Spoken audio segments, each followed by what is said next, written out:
Yo, what's up mga Kadoy TV Sports? Welcome back dito po sa ating channel. Ating pag-usapan na nandiyan na, mabilis lang to. And of course, shoutout ko kayo. Okay, so ating pag-uusapan is a Gilas update and NBA mga boss. Okay, so bago po to, baka pwede kayo mag-subscribe muna or mag-follow sa ating Facebook page mga boss. Okay, yun din po, palike na lang sa ating mga regular followers. Alright. Okay, dito na tayo sa ating gustong pag-usapan. Gilas po muna tayo, news. Kasi nga po, napabalita ha, ng ito raw pong dalawang mabigat na players ng Gilas hindi raw makakasama sa title defense natin dyan sa Asian Games. Kasi nga po, magkakasabay ito pong B-League Games daw dyan sa Manila. At tampok po dyan kasi yung dalawang players, no, na si AJ Edu at itong si Dwight Ramos. Okay. So ang anunsyo na yan po ay galing mismo sa official ng SBP. So ako, ang comment ko dyan ano ba kasing mas mahalaga? Yung mga walang kalatoy-latoy na B-League Games na yan. Bakit ko sinabing walang kalatoy-latoy?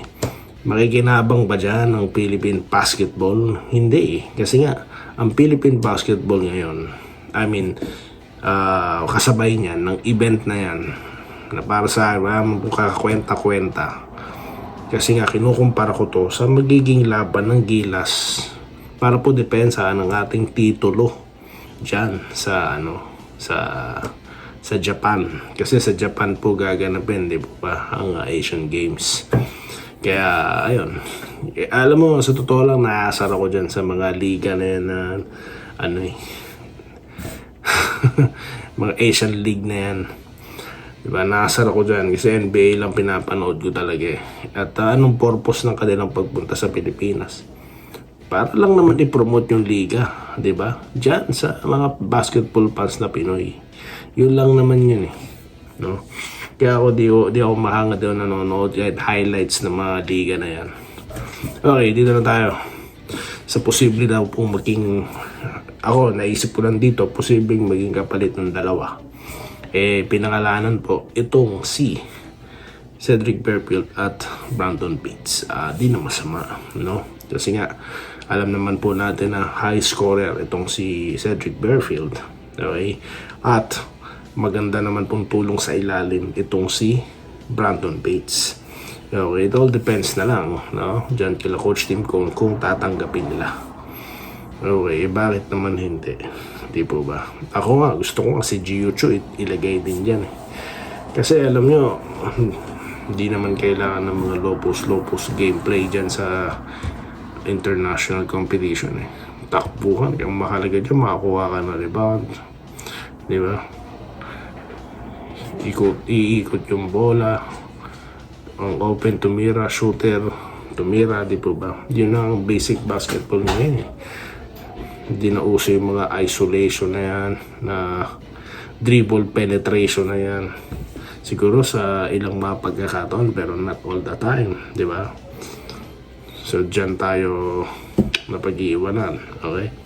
So yun. So, di pa naman sigurado yan, no? Pero abangan po natin, okay? So, ito pa. NBA naman tayo. Topic natin is napapabalita po okay, rumors sa NBA na si Stephen Curry daw at ang Golden State Warriors parang hindi po nagkakasundo. Okay. Daw okay. Kasi nga po, di ba nga, nung lumipat na si LeBron James officially sa Philadelphia, parang, alam mo yun, walang development sa roster ng Golden State.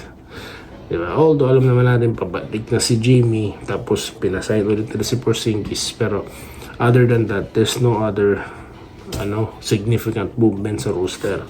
Kaya po napapabalita, no, na yung possible trade kung saan involved po, no, ang San Antonio. At ang napapabalitang involved na mga players, no, na posible nilang ipalit kay Stephen Curry ay si si Harrison Barnes at ito pong si at multiple or triple first round picks at other drop picks, possible drop picks. So that will be a mega blockbuster trade at definitely pag nangyari po yan, nako po, ang taas ng chances ng San Antonio, no? Okay, na makaspot ng championship, di ba? Kasi ang nagkulang sa kanila is yung veteran presence sobrang veteran presence yan, di ba? At ang pinaka, no, or ang tawag doon, how to describe Stephen Curry, the best 3-point shooter in the universe. Di ba? Okay, so yan po ang ating mga nakalat, no, ng mga ilang impormasyon, no? Okay, so antabayan na natin kung yung mga yan ay magkakatotoo. Let me know your thoughts. Shoutout po tayo. Okay, alright. Shoutout po tayo, ha? Okay, konti lang naman po ang nagpa-shoutout at nanood dito sa ating latest content. Okay.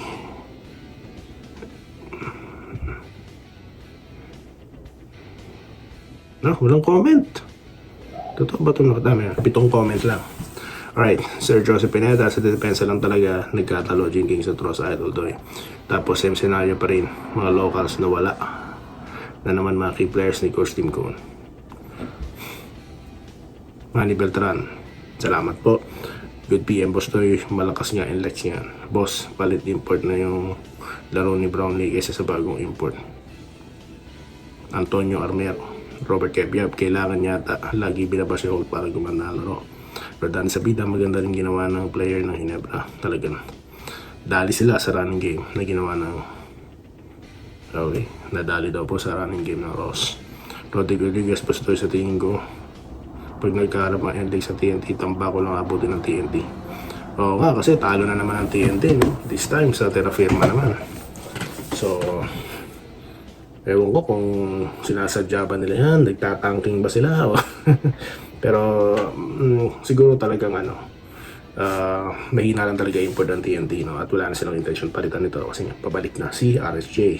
Okay, at malay natin hindi defending champion ng TNT dito, diba? So dapat talagang sila rito. Pero alam niyo naman ang history ng TNT, bandang huli lalaban yan dahil from 8 seed nga nagawa nilang mag-climb onto championship, di po ba? So para sa akin may chance pa naman ng TNT. Okay, sa Ginebra naman po talaga pong talo Ginebra doon, no? Di ko naman masasabing walang effort ang play ng Ginebra. I do not know why Coach Tim Cone say that, no? Kasi ang kaya nanalo dito ang rain or shine. Kasi nga nagpapasok yung 3-point nila, di ba? Tsaka ano pa ba? Yun lang naman yun eh. Kasi nga praktisado sila sa free throw, pumapasok din. So talagang talo sila doon. Yung effort siguro na tinutukoy niya, na depende naman yun sa setup ng plays nila eh, di ba? Yung style ng depensa nila ay talagang ma-open si Keelan Chongson. They just orchestrate that, di ba? So kasalanan ba ng player yun? Style ng defense na dinesign nila yun eh, di ba? Pagka ganun, dapat ang setup na ng defense nun nakatutok na sa 3-point shooter, hindi yung mga pa sila switching. Tapos yung rotation niya ng player, si Kemar Carreño dapat ang inuna niya ipasok kasi atake sa loob yung rain or shine. So kailangan mo ng malaki doon that will challenge the alam naman natin shot blocker si Kemar, bakit di niya pinalaro, di ba? So yun lang naman yun. I see the effort there of Ginebra. Nagpapasok din yung 3-point shot nila. This is Doy TV Sports, mga boss, no? Bagamat marami dito ay fans ng Ginebra, pero ako'y magsasalita rin pag di ako natutuwa sa performance. Para sa akin, maganda nilaro ng mga players, no? Yun lang naman yun. Nandun din yung effort for me, di ba? Talo talaga doon ng kasi nga confident ang mga player ng rain or shine. Confident sila kasi nga sa binibigay ng coach. Yun lang naman yun. So maraming salamat sa inyo lahat. See you in our next content. Mabuhay po kayo. Salamat po sa panonood. Subscribe na para sa mga susunod na basketball at boxing videos.